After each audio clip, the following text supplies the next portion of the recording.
রাহিমাহুল্লাহ বললেন বরং ইহরাম সেখান থেকে বাঁধবে যেখান থেকে মিকাত, মানে যেখান থেকে ইহরাম বাঁধার জায়গা আল্লাহ রাসূল সাল্লাল্লাহু আলাইহি সাল্লাম আমাদের জন্য নির্ধারিত করে দিয়েছে, সেখান থেকে তোমাকে ইহরাম বাঁধতে হবে। তখন সেই ব্যক্তি কি বললেন? তখন সেই ব্যক্তি বললেন যে আমি তো কম করতেছি না, আমি তো বেশি করতেছি। আমি যদি কম করতাম তাহলে হয়তো আপনি বলতে পারতেন যে তুমি কম করতেছো, আমি তো কম করতেছি না, আমি তো বেশি করতেছি। এবং এই কথাটি শোনার পরে ইমাম মালিক রাহিমাহুল্লাহ বললেন যে আখশা আন তাকা ফিল ফিতনা, আমার ভয় হয় যে তুমি ফিতনার মধ্যে পড়ে যাবে। এই ব্যক্তিকে ইমাম মালিক রাহিমাহুল্লাহ এই কথাটি বলার পরে সেই ব্যক্তি বললেন যে আইয়ু ফিতনা, এখানে কোন ধরনের ফিতনা হতে পারে? এখানে তো আমি কম করতেছি না, এখানে আমি বেশি করতেছি, এখানে আবার কোন ধরনের ফিতনা হতে পারে?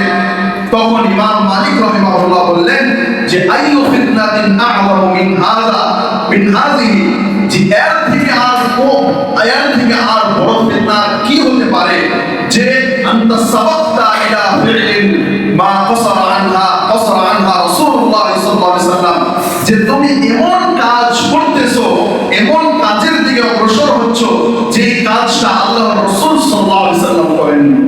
সম্মানিত উপস্থিতি, আমাদের এই কথা থেকে আমাদেরকে স্পষ্টভাবে এর একটি বাস্তব উদাহরণ দেয়, একটি বর্তমান সময়ের বাস্তব উদাহরণ দেয়।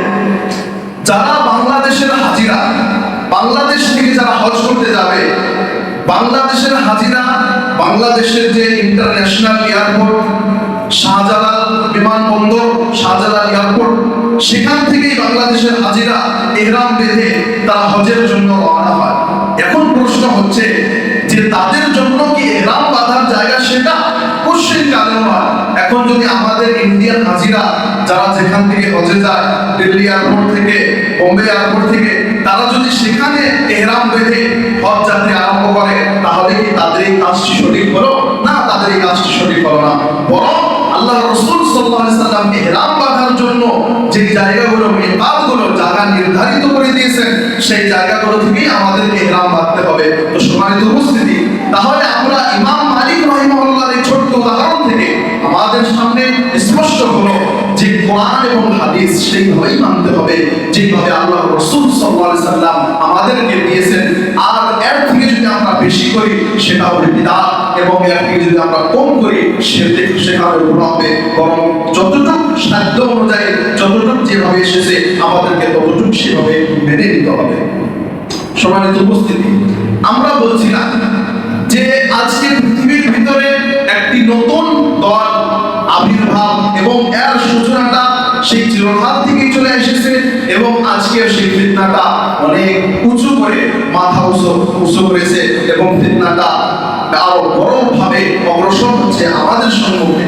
এবং এই সোশ্যাল মিডিয়ার মাধ্যম দিয়ে ভালো এবং মন্দ দুটাই খুব দুনিয়ার ভিতরে খুব তাড়াতাড়ি ছড়িয়ে যায় সোশ্যাল মিডিয়ার মাধ্যম দিয়ে। আমাদেরকে মনে রাখতে হবে যে আল্লাহ রাসূল সাল্লাল্লাহু আলাইহি সাল্লামের দুনিয়া থেকে যাওয়ার পরে যে ফিতনাগুলো সৃষ্টি হয়, তার মধ্যে সর্বপ্রথম যে বড় ফিতনা, বড় ইসলামের নামে ভ্রান্ত দলটি তৈরি হয়, সেই দলটাকে বলা হয় খারিজি দল। সেই খারিজি দলটা কোথা থেকে তৈরি হয়? খারিজি দলটা আমাদের যদি ওইটা বিষয় না, আমরা শুধু এতটুকু বলবো খারিজি দলটা কোথা থেকে সৃষ্টি হয়।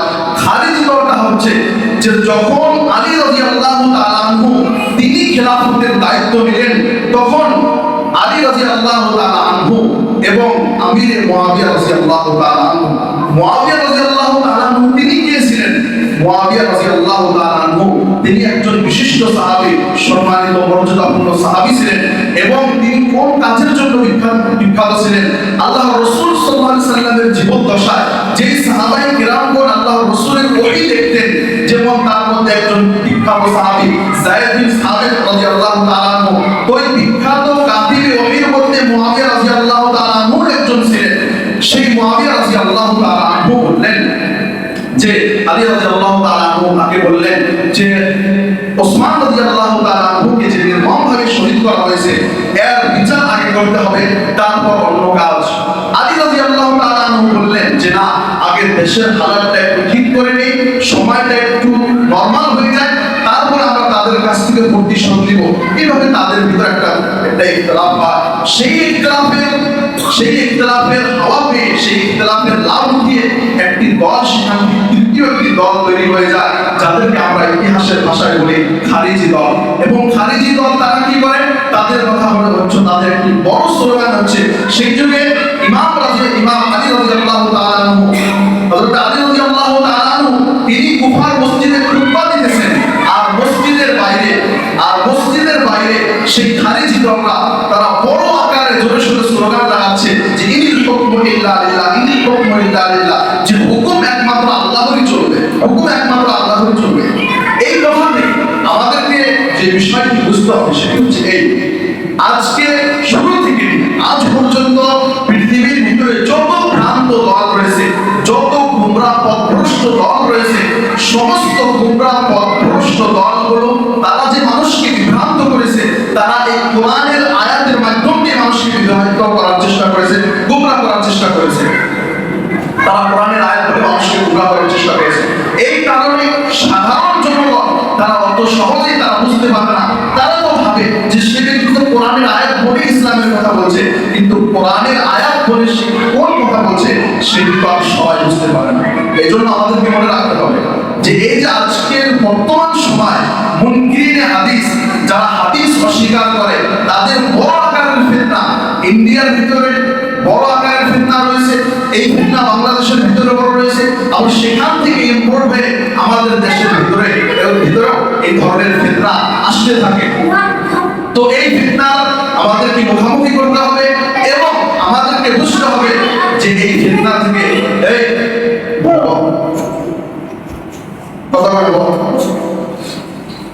এই ফিতনা আমাদেরকে বিরোধিতা করতে হবে এবং বুঝতে হবে যারা এই ধরনের কথা আমাদেরকে বলে বিভ্রান্ত করতে চায় যে শুধু কোরআনই যথেষ্ট, তাহলে আমাদেরকে স্পষ্টভাবে বুঝতে হবে যে নিশ্চয় সে ব্যক্তি আহলে কোরআনের অন্তর্ভুক্ত।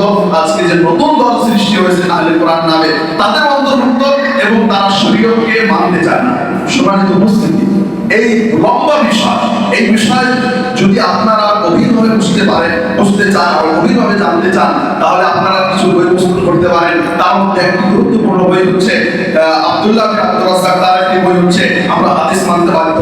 এই কিতাবটা আপনারা পড়তে পারেন। আর একটি গুরুত্বপূর্ণ বই হচ্ছে প্রফেসর ডক্টর আসাদুল্লাহ গালিবের, এর একটি বই রয়েছে হাদিসের প্রমাণিকতা। এই দুইটি বই যদি আপনি পড়েন, যথেষ্ট অনেক বস্তু শিখতে পারেন। এই বিষয়ে আরো অনেক বড় বড় বই রয়েছে। সম্মানিত উপস্থিতি, আমরা আমাদের মেইন টপিকের মধ্যে আসি। সেটি হচ্ছে এই, আমরা যে বস্তুটি বোঝাতে চেয়েছিলাম এবং বোঝানোর চেষ্টা করতেছি সেটি হচ্ছে এই, যে আমরা যখন এটি বলে দিব যে শরীয়তের সমস্ত বস্তু কোরআন থেকে আমাদের প্রমাণ করতে হবে, কোরআন থেকে সমস্ত বস্তু প্রমাণ করা সম্ভব নয়। কারণ কোরআনের ভিতরে আল্লাহ রাব্বুল আলামিন মূলনীতিগুলো বলেছেন, কোরআনের ভিতরে আল্লাহ রাব্বুল আলামিন মূলনীতিগুলো বলেছেন। কোরআনের ভিতরে ডিটেইলস ভাবে সমস্ত বস্তু আল্লাহ রাব্বুল আলামিন বর্ণনা করে দেননি। আল্লাহ রাব্বুল আলামিন একজন ব্যক্তি একজন সাহাবীর নিকটে এসে আল্লাহ রাসূল সাল্লাল্লাহু আলাইহি সাল্লামের একটি হাদিস শুনলেন। সাহাবীরা বললেন যে আল্লাহ রাসূল সাল্লাল্লাহু আলাইহি সাল্লামের একটি হাদিস বললেন। সেই হাদিসটা হচ্ছে যে আল্লাহ রাসূল সাল্লাল্লাহু আলাইহি সাল্লাম লানত করেছেন ওই মহিলার উপর যারা ভ্রূণ চিকন করে, তাদের দাঁতকে সরু করে চিকন করে পাতলা করে, এই ধরনের কাজ যারা করে, যে মহিলারা করে, আল্লাহ রাসূল সাল্লাল্লাহু আলাইহি সাল্লাম তাদের উপর লানত করেছেন। এই কথাটি শোনার পরে, এই হাদিসটি শোনার পরে ওই মহিলাটা আল্লাহ রাসূলের সেই সাহাবীকে বললেন যে আমি তো কোরআন পুরো শুরু থেকে শেষ পর্যন্ত পড়েছি, ওই কোরআনে তো এই ধরনের কোনো কথা পাইনি। তখন সেই সাহাবী বললেন যে তুমি কোরআনে পাওনি, তোমাকে আমি দেখাচ্ছি কোরআনের ভিতরে আল্লাহ রাব্বুল আলামিন কোথায় বলেছেন। কোরআনের ভিতরে সূরা হাশরের ভিতরে আল্লাহ রাব্বুল আলামিন বলেছেন ওমা আতাকুমুর রাসূলু ফাখুযুহু ওমা নাহাকুম আনহু ফান্তাহু, যে রাসূল তোমাদেরকে যা দেয় তোমরা তা গ্রহণ করো, নিয়ে নাও, এবং রাসূল তোমাদেরকে যা থেকে নিষেধ করে তোমরা তা থেকে বিরত থাকো। এই যে রাসূল সাল্লাল্লাহু আলাইহি সাল্লাম তোমাদেরকে যে কাজের ভিতরে লানত করেছে, আল্লাহ রাব্বুল আলামিন বলেছেন রাসূলের কথা মানতে। তাহলে রাসূলের কথা মানতে কি বলেছেন? আল্লাহ রাব্বুল আলামিন বলেছেন। যখন আমরা আল্লাহ রাব্বুল আলামিনের রাসূলের কথা মানবো, তাহলে আমরা আল্লাহ রাব্বুল আলামিনের কথা মানবো।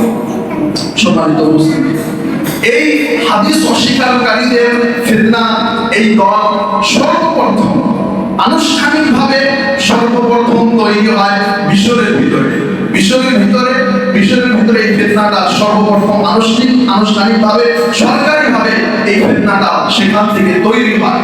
এবং এখানে এই হাদিস অস্বীকারীদের মধ্যে যিনি সর্বপ্রথম, যিনি সবচেয়ে বেশি অবদান রাখেন, তিনি হচ্ছেন মাওলানা আব্দুল নামের তিনি পরিচিত।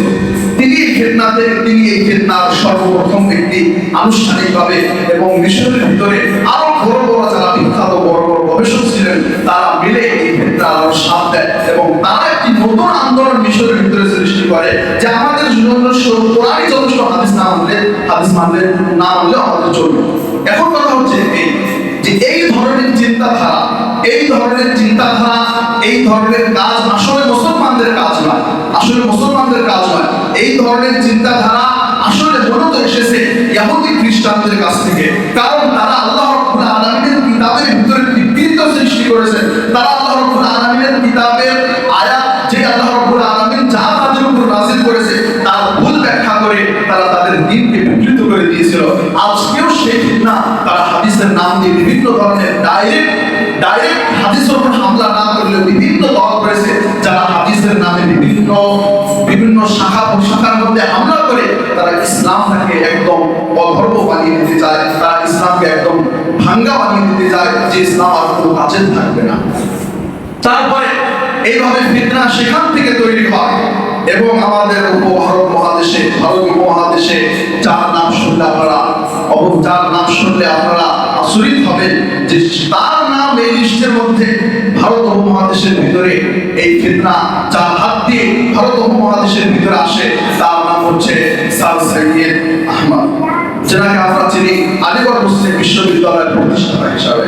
তিনি এবং তিনার দল মৌলভী চিরাগ আলী, মৌলভী আব্দুল্লাহ সরওয়ারি, এই ধরনের নাম আরো বড় একটা লিস্ট রয়েছে, তাদের হাত দিয়ে ভারত উপমহাদেশের ভিতরে এই ফিতনা সৃষ্টি হয়।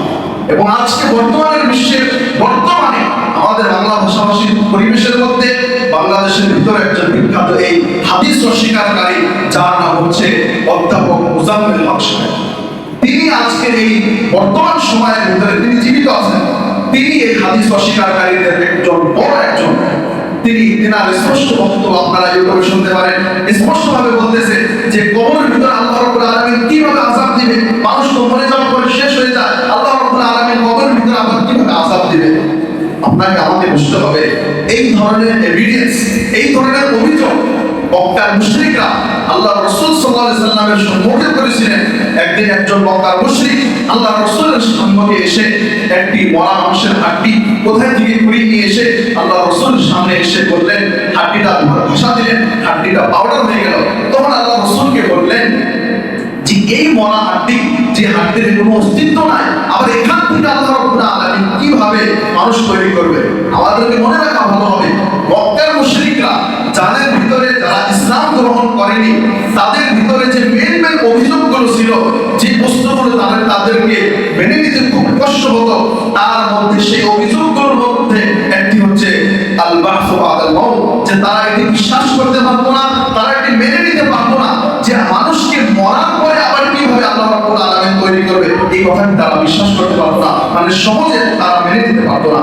সম্মানিত উপস্থিতি, আমাদেরকে মনে রাখতে হবে অনেক মানুষ এখন বর্তমান সময়ে যারা হাদিস অস্বীকারী, তারা অভিযোগ করে, তাদের বড় অভিযোগগুলোর মধ্যে একটি অভিযোগ হচ্ছে যে হাদিস তো অনেক বছর পরে লেখা হয়েছে। আল্লাহ রাসূল সাল্লাল্লাহু আলাইহি সাল্লামের দুনিয়া থেকে চলে যাওয়ার প্রায় 100 বছর পরে হাদিস লেখা হয়েছে। আজকে আমাদের সম্মুখে যে হাদিসের বড় বড় বই পুস্তকগুলো রয়েছে, যে বুখারী, মুসলিম, আবু দাউদ, নাসাঈ, তিরমিজি, ইবনে মাজাহ, এই ধরনের যে বড় বড় হাদিসের বই পুস্তকগুলো রয়েছে, আমরা কিভাবে বিশ্বাস করব এটি একজন আল্লাহ রাসূল সাল্লাল্লাহু আলাইহি ওয়াসাল্লামের কথা? আমরা কিভাবে বলবো যে এটি আল্লাহ রাসূলের কথা? এটি তো মানুষের প্রিন্টেড বই, কম্পিউটারে টাইপিং করে লেখা হয়েছে। কিভাবে আমরা বিশ্বাস করব যে এটি সেই কথা, যে কথাটি আল্লাহ রাসূল সাল্লাল্লাহু আলাইহি ওয়াসাল্লাম আজ থেকে 1450 বছর পূর্বে আমাদের সম্মুখে নিয়ে এসেছিল? সম্মানিত উপস্থিতি, এর উত্তর মুহাদ্দিসিন কিরামগণ অবশ্যই দিয়ে দিয়েছেন। তারপর আরো তাদের অভিযোগ যে আল্লাহ রাসূলের পরে, ঠিক আছে আল্লাহ রাসূল সাল্লাল্লাহু আলাইহি ওয়াসাল্লাম দুনিয়া থেকে চলে গেল, তাহলে খোলাফায়ে রাশিদিন তারা কোরআন জমা করলেন কিন্তু হাদিস কেন জমা করলেন না? এটি একটি অভিযোগ। আরো একটি অভিযোগ করে থাকে যে আজকে যেভাবে আমরা বলি সহিহ হাদিস, জয়ীফ হাদিস, জাল হাদিস তৈরি করলো, তাহলে জাল কোরআন তৈরি হলো না কেন?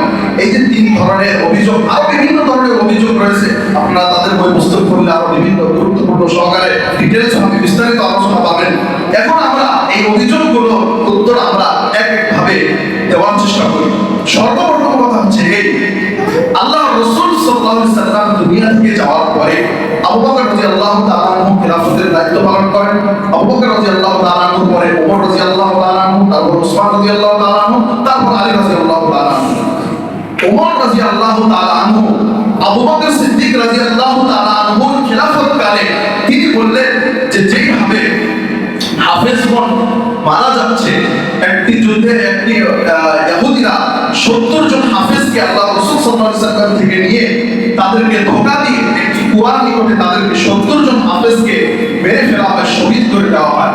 তো সেই 70 জন হাফেজকে শহীদ করার পরে ওমর রাদিয়াল্লাহু তাআলা আনহু ভাবলেন যে কোরআনকে এইভাবে একত্রিত না করলে, এইভাবে যদি দিন দিন হাফেজদেরকে শহীদ করে দেওয়া হয়, তাহলে কোরআন এইভাবে দুনিয়া থেকে উঠে যাবে। তখন এই কথাটি আবু বকর সিদ্দিক রাদিয়াল্লাহু তাআলা আনহুকে ওমর রাদিয়াল্লাহু তাআলা আনহু বললেন। তখন আবু বকর রাদিয়াল্লাহু তাআলা আনহু কি উত্তর দিলেন? তখন আবু বকর রাদিয়াল্লাহু তাআলা আনহু উত্তর দিলেন যে সেই কাজ আপনি কিভাবে করবেন, যে কাজটি আল্লাহর রাসূল তার জীবদ্দশায় করেননি, সেই কাজ আপনি কিভাবে করবেন? সেই কাজটি কখনো করা যাবে না, মানে কোরআন একত্রিত কাজ করা যাবে না। এইভাবে তাদের ভিতরে কথোপকথন হতে হতে আল্লাহ রাব্বুল আলামিন আবু বকর রাদিয়াল্লাহু তাআলা আনহুর সিনার ভিতরে এই ধরনের কথা ঢেলে দেয় যে না, এই কাজটি করতে হবে। তারপরে তারা দায়িত্ব দেন কাতিব ওহী যায়েদ বিন সাবিত রাদিয়াল্লাহু তাআলা আনহুকে। যায়েদ বিন সাবিত রাদিয়াল্লাহু তাআলা আনহুকে এই দায়িত্ব দেয় যে কোন সাহাবীর নিকটে কোরআনের কোন কোন আয়াত তোমরা তা একত্রিত করো, একত্রিত করার পরে একটি কিতাব আকারে তোমরা কপি করো। তারপরে যায়েদ বিন সাবিত রাদিয়াল্লাহু তাআলা আনহুকে যখন এই কথাটি তারা বলেন যে তোমাকে কোরআন একত্রিত করতে হবে, তখন যায়েদ বিন সাবিত রাদিয়াল্লাহু তাআলা আনহু বলেন যে আমাকে যদি বড় পাহাড় কাটার দায়িত্ব দেওয়া হতো তাও আমার জন্য সহজ হতো, কিন্তু এমন একটা দায়িত্ব দিয়েছে বড় পাহাড় কাটার চেয়ে আমার নিকটে এই দায়িত্বটি বড় দায়িত্ব। যাও এভাবে কোরআন একত্রিত করে। এখন প্রশ্ন হলো যে কোরআন একত্রিত করার লম্বা ইতিহাস, আমরা সেদিকে যাই না, আমরা বলতে চাই এখন প্রশ্ন হচ্ছে যে কোরআন তো এইভাবে একত্রিত হলো, কিন্তু এই যে হাদিস করে একত্রিত হলো, হাদিস তো আর একত্রিত হলো না। এর অর্থ হচ্ছে এই, আমাদেরকে 2-3টি পয়েন্ট এখানে মনে রাখতে হবে। সর্বপ্রথম কথা হচ্ছে এই যে কোরআন মুজমাল এবং হাদিস মুফাসসাল, মুজমাল এবং মুফাসসাল আমাদেরকে বুঝতে হবে। মানে কোরআন হচ্ছে মূলনীতির দ্বারা তৈরি, মানে আল্লাহ রাব্বুল আলামিন কোরআনের ভিতরে মূলনীতি দিয়েছেন, আর এর ব্যাখ্যা দিয়েছেন আল্লাহ রাসূল সাল্লাল্লাহু আলাইহি সাল্লামকে, মানে আল্লাহ রাসূল সাল্লাল্লাহু আলাইহি সাল্লামকে আল্লাহ রাব্বুল আলামিন ব্যাখ্যাকারী হিসেবে বানিয়েছেন। কোরআন ছিল অল্প, আর ওই সময় যেই সময় কোরআনের হাফেজদেরকে শহীদ করা হচ্ছিল, সেই হাফেজদেরকে শহীদ করার কারণে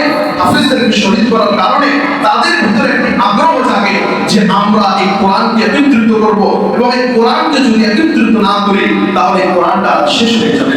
এইভাবে তারা কোরআন একত্রিত করে। হাদিস একত্রিত কেন করা হলো না?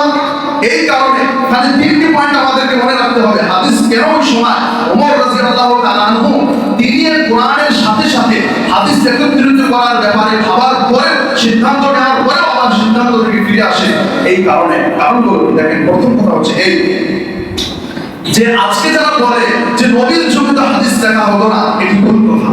নবীর যুগেও কিছু সাহাবী হাদিস লিখতেন, যার মধ্যে একজন ছিল কাতিব ওহী যায়েদ বিন সাবিত এবং আরেকজন ছিল আব্দুল্লাহ ইবনে আমর রাদিয়াল্লাহু তাআলা আনহু।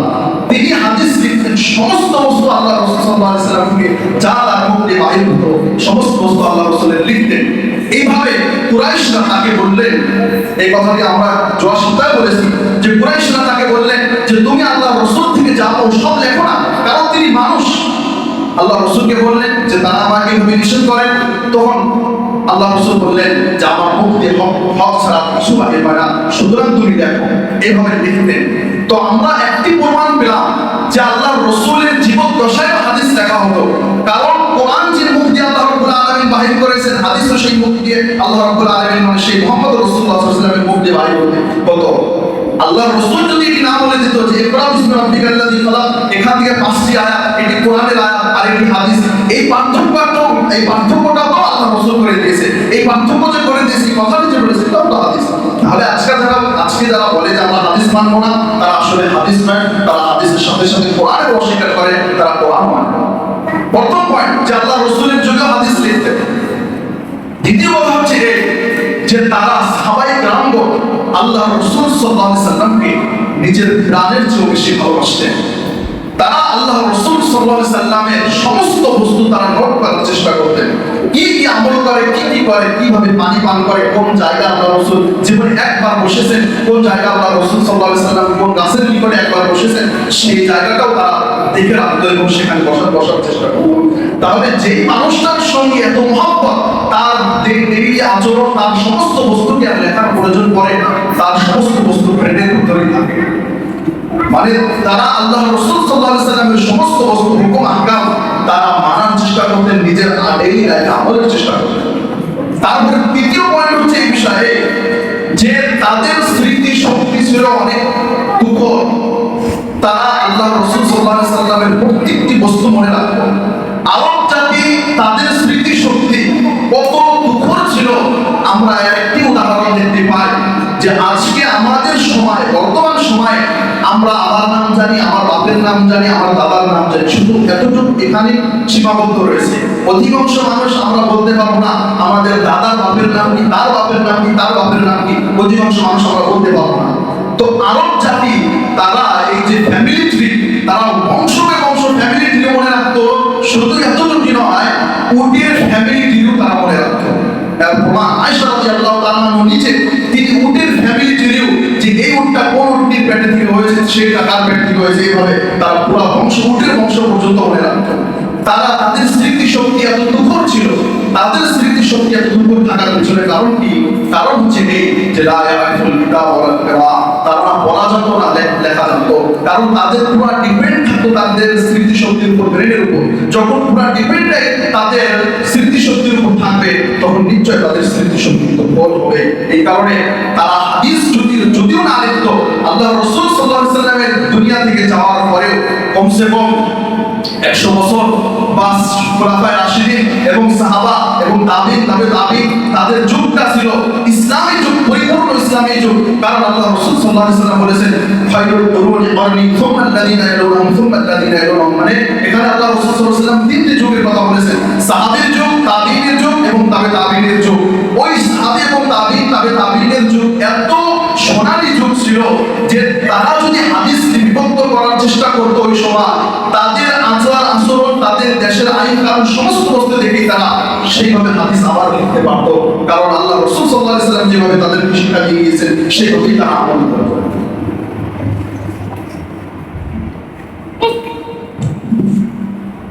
আলহামদুলিল্লাহ ওয়াহদা ওয়াসসালাতু ওয়াসসালামু আলা মান লা নাবিয়্যা বা'দা, আম্মা বা'দ। সম্মানিত উপস্থিতি, আমরা আরো বলতে চাই, যারা আজকে অভিযোগ করে যে ঠিক আছে হাদিস জাল হয়েছে, হাদিস জাল হলো, কোরআন জাল হলো না কেন, তাহলে নিশ্চয় হাদিসের মধ্যে ভেজাল আছে, এই ধরনের অভিযোগ করে থাকি, আমাদেরকে এর উত্তর শুনতে হবে, বুঝতে হবে। এর উত্তর হচ্ছে এই, আমরা শুরুতেই বলেছি আল্লাহ রাব্বুল আলামিন কোরআনের ভিতরে বলেছেন ওয়ালাকাদ ইয়াসসারনাল কুরআনা লিযিকরি হাল মিন মুদ্দাক্কির, যে আমি এই কোরআনকে মানার ক্ষেত্রে, উপদেশ গ্রহণ করার ক্ষেত্রে সহজ করেছি। এবং মুনকিরিন হাদিসরা এই আয়াতকেও বিকৃত করেছে, এই আয়াতের বিকৃত অর্থ তারা বাহির করেছে যে আমি কোরআনকে মুখস্থ করার জন্য, বোঝার জন্য, আমি হিফজ করার জন্য সহজ করেছি না। আয়াত ভুল ব্যাখ্যা, ভুল তর্জমা। কোরআনকে মানার জন্য, বোঝার জন্য আল্লাহ রাব্বুল আলামিন সহজ করেছেন। কোরআনের ভাষা আল্লাহ রাব্বুল আলামিন কখনো সহজ করেননি। কারণ যদি কোরআনের ভাষা আল্লাহ রাব্বুল আলামিন আম ভাষার মতো করে দিতে, সহজ করে দিতে, তাহলে সেখানে চ্যালেঞ্জিং ব্যাপার কোথা থেকে আসতো না। যেখানে আল্লাহ রাব্বুল আলামিন বলেছেন যে কোরআনের মতো একটি আয়াত দূরের কথা, একটি সূরা দূরের কথা, একটি আয়াত তোমরা বানাতে পারবে না, তাহলে যদি সেই ভাষাটা হাই লেভেলের যদি না হতো, তাহলে সেখানে চ্যালেঞ্জিং বিষয়টা কোথা থেকে আসতো। আমরা কোরআনের বিভিন্ন আয়াত, বিভিন্ন বস্তু তর্জমা দিয়ে বুঝতে পারি না। বিভিন্ন কোরআনের ভিতরে আল্লাহ রাব্বুল আলামিন বালাগা ব্যবহার করেছেন, ছন্দ ব্যবহার করেছেন, কাফিয়া ব্যবহার করেছেন, বিভিন্ন ধরনের। মানে কোরআনটা আমরা কি দেখবো যে কোরআনটা তিলাওয়াতের বই। আল্লাহ রাব্বুল আলামিন হাদিস ও ওহী, কোরআন ওহী, কিন্তু দুইটা ওহীর মধ্যে পার্থক্য। কোরআন হচ্ছে ওহী মাত্র, মানে যেটা তিলাওয়াত করা হয়। হাদিস সেটি গায়রে মাত্র, মানে যেটি তিলাওয়াত করা হয় না। হাদিস বলা হয়, হাদিস তিলাওয়াত করা হয় না, কোরআন তিলাওয়াত করা হয়। কোরআনের একটি নাক রয়েছে, একটি নাক মানে এক আছে, পড়ার একটি রয়েছে। মানে আজকে পৃথিবীর ভিতরে মানুষ যারা যেভাবে কোরআন পড়ে, সেম আজ থেকে 1450 বছর পূর্বে জিবরাইল আলাইহিস সালাম আল্লাহর রাসূলকে সেম এইভাবে কোরআন পড়া শেখানো হয়েছে। এখন আপনি ভাববেন যে আমরা সবচেয়ে ভালো কোরআন পড়া কোথায় দেখতে পাবো? সবচেয়ে ভালো কোরআন পড়া আপনারা দেখতে পেলে যদি ইচ্ছা করেন তাহলে দেখতে পাবেন যে বর্তমান যুগের মক্কার ইমামরা যারা তারা যেভাবে কোরআন পড়ে, তারা পৃথিবীর সবচেয়ে হাই লেভেলের উন্নত মানের কোরআন পড়ে, যেভাবে আল্লাহ রাসূল সাহাবায়ে কেরাম তারা যেভাবে কোরআন পড়েছে। তো কোরআনের ভাষা কঠিন, এই কারণে কোরআনের মতো একটি আয়াত অত সহজে বানানো সম্ভব নয়। কারণ যদি কেউ বানানোর চেষ্টাও করেছে, আল্লাহ রাব্বুল আলামিন যুগে যুগে এমন ভাষা তৈরি করেছেন তার সাথে সাথে সেটা ধরে ফেলেছে। হাদিসের ভাষা সহজ, কোরআনের ভাষার হিসাবে হাদিসের ভাষা সহজ। এই জন্য হাদিসের নাম দিয়ে একজন মানুষ অল্প আরবি জানলে বিভিন্ন বাক্য তৈরি করে হাদিস বানিয়ে ফেলতে পারে। এই কারণে জাল হাদিস তৈরি হয়েছে। কোরআনের মতো জাল কোরআন মানুষ তৈরি করতে পারেনি।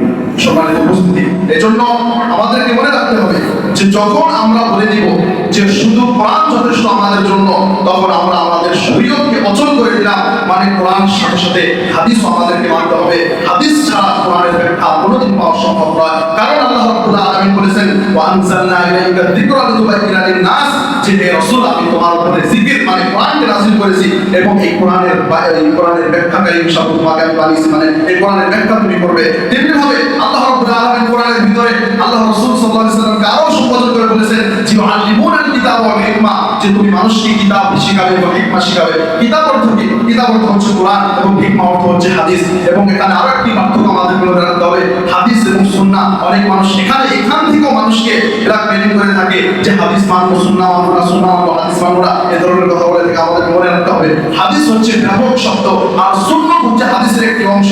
হাদিস হচ্ছে ব্যাপক এবং সুন্নাহ হচ্ছে হাদিসের একটি অংশ। আল্লাহ রাসূল সাল্লাল্লাহু আলাইহি ওয়াসাল্লামের সমস্ত বস্তু, আল্লাহ রাসূল সাল্লাল্লাহু আলাইহি ওয়াসাল্লাম মুখ দিয়ে যা বাহির হয়েছে সমস্ত বস্তু হাদিস। এবং আল্লাহ রাসূল সাল্লাল্লাহু আলাইহি ওয়াসাল্লামের কর্ম তিনি যা বলেছেন এবং তার মধ্যে তার সম্পর্কে যা করা হয়েছে, যে সম্পর্কে আল্লাহ রাসূল সাল্লাল্লাহু আলাইহি ওয়াসাল্লাম চুপ থেকেছেন, সেই সমস্ত বস্তু হচ্ছে সুন্নাহ। এজন্য আমাদের সময় শুধু শেষ হয়ে গেল। আমরা সকলে মনে করব যে আজকে এই ফিতনা তৈরি হয়েছে, এই ফিতনা যেন কখনো আমাদের মাথার ভিতরে প্রবেশ করতে পারে না। কখনো যেন আমাদেরকে কোনো মানুষ ডাইরেক্ট খালি বলে না যে শুধু কোরআন থেকে বলো, শুধু কোরআন থেকে এটি বস্তু প্রমাণ করো, সমস্ত বস্তু কোরআন থেকে প্রমাণ করা সম্ভব নয়। কারণ কোরআনের ব্যাখ্যাকারী হিসাবে আল্লাহ রাসূল সাল্লাল্লাহু আলাইহি ওয়াসাল্লামকে পাঠিয়েছেন। যদি আল্লাহ রাব্বুল আলামিন কোরআনকে যথেষ্ট করতেন, তাহলে কোরআন আজকে আমাদের সম্মুখে যেভাবে প্রিন্ট আকার রয়েছে, প্রিন্ট আকারে আল্লাহ রাসূল সাল্লাল্লাহু আলাইহি ওয়াসাল্লামকে দিয়ে দিতেন, এর ব্যাখ্যার প্রয়োজন ছিল না। আমরা দেখতে পাই আল্লাহ রাসূল সাল্লাল্লাহু আলাইহি ওয়াসাল্লামের তার 40 বছর জীবনকে শুধুমাত্র আল্লাহ রাসূল সাল্লাল্লাহু আলাইহি ওয়াসাল্লামকে আল্লাহ রাব্বুল আলামিন ট্রেন করেছেন। 40 বছর পর্যন্ত তিনি মক্কার ভিতরে সাদিক আমিন সত্যবাদী হিসাবে প্রমাণিত করেছেন। 40 বছর পরে আল্লাহ রাসূল সাল্লাল্লাহু আলাইহি ওয়াসাল্লামের রাজা আরো 23 বছর বয়সে, 33 বছর বয়সে আল্লাহ রাব্বুল আলামিন তার উপর শরীয়ত নাযিল করে আস্তে আস্তে বিভিন্ন বস্তু সময় সাপেক্ষে দিয়ে মানুষকে বুঝিয়ে দিয়েছেন। এই জন্য আমাদেরকে একটি ছোট্ট কথা বলে কোরআনের আয়াত বলে আমরা আজকে খুতবা শেষ করব। সেটি হচ্ছে এই যে আল্লাহ রাব্বুল আলামিন কোরআনের ভিতরে বলেছেন, আল্লাযীনা আমানু ওয়া লাম ইয়ালবিসু ঈমানাহুম বিযুলমিন উলাইকা লাহুমুল আমনু ওয়া হুম মুহতাদুন। এখানে যে যুলম শব্দ অর্থ, এই যুলম শব্দের অর্থ সাহাবায়ে কেরাম বুঝতে পারতেছেন না। সাহাবায়ে কেরাম ভাবতেছে আমরা সবাই তো জুলুম করি, তাহলে আমরা সবাই শেষ। তখন আল্লাহ রাব্বুল আলামিন সাহাবায়ে কেরাম আল্লাহ রাসূলের নিকটে বললেন যে জুলুমের অর্থ কি? তখন আল্লাহ রাসূল সাল্লাল্লাহু আলাইহি ওয়াসাল্লাম কোরআনের তাফসীর করে দিলেন যে লোকমান হাকিম সম্পর্কে আল্লাহ রাব্বুল আলামিন তিনি যে তার সন্তানকে যে 10-12টা ওসিয়ত করেছেন, সেখান থেকে আল্লাহ রাব্বুল আলামিন যে বলেছেন যে ইন্নাশ শিরকা লাযুলমুন আযীম, যে নিশ্চয় শিরক হচ্ছে মহা জুলুম। এইভাবে বিভিন্ন শব্দ আল্লাহ রাব্বুল আলামিন আল্লাহ রাসূল সাল্লাল্লাহু আলাইহি ওয়াসাল্লামের মাধ্যমে দিয়ে আমাদের সম্মুখে স্পষ্ট করে দিয়েছেন। সম্মানিত উপস্থিতি, খুতবার সময় শেষ। আমরা আল্লাহ রাব্বুল আলামিনের নিকটে দোয়া করি, হে আল্লাহ আমাদেরকে কোরআন এবং সহিহ হাদিসকে মানার তৌফিক দান করো, আমিন। হে আল্লাহ আমাদের আকীদাগুলো বিশুদ্ধ করে দাও, আমিন। হে আল্লাহ আমরা যতদিন পর্যন্ত জীবিত থাকবো ততদিন পর্যন্ত তুমি আমাদেরকে ঈমানের উপর, ইসলামের উপর জীবিত রাখো, এবং যখন আমরা মারা যাব, যখন তুমি আমাদেরকে মওত দিবা, তখন আমাদেরকে তুমি কালিমা নসিব করে মৃত্যুবরণ করার তৌফিক দান করো, আমিন। কবর আযাব আমাদের জন্য সহজ করো, দুনিয়ার ফিতনা, নারীর ফিতনা, দাজ্জালের ফিতনা, সমস্ত ধরনের ফিতনা আমাদের থেকে, সমস্ত ফিতনা আমাদের থেকে তুমি দূরে রাখো, আমিন। ওয়া আখিরু দাওয়ানা আলহামদুলিল্লাহি রাব্বিল আলামিন।